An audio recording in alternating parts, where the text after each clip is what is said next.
Claude et Mathurin, qui est représenté par l'un et l'autre. C'est passionnant parce qu'il y a tout un dialogue à travers les peintures et sur les lieux. Et ils allaient peindre sur le motif ensemble. C'est très passionnant. Et là, tu es en Ile-de-France, en bord de Seine, de Marne, de je ne sais quoi. Et tu vois vraiment tout le travail qu'il fait sur la duplication du paysage à travers le plan lumineux du fleuve. Le travail des ombres, sublime. Et puis de la déliquescence picturale, parce que dans l'eau, elles font. Et ça, c'est magnifique, tu comprends, il en arrive à ça, et c'est incroyable.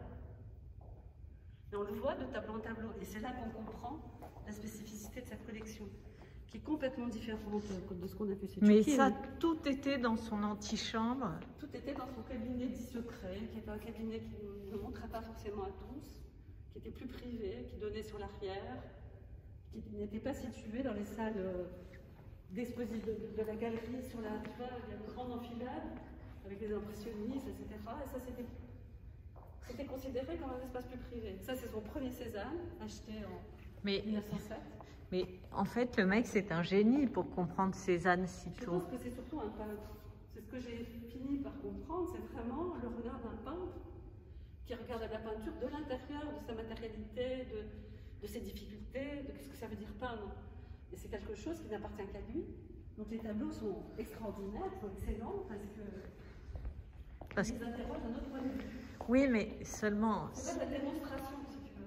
Oui, mais Cézanne, il déconstruit la peinture, alors qu'un peintre comprenne une déconstruction, c'est très fort. Oui, il avait peint sur le motif jeune, enfant même, donc on sent qu'il s'est posé ses problèmes et il voit que les solutions de Cézanne apportent quelque chose d'incroyable. Et c'est pour ça qu'il est réuni quand même 18 Cézanne. Donc ça, c'est le dernier paysage de Cézanne, et c'est lui qui l'achète.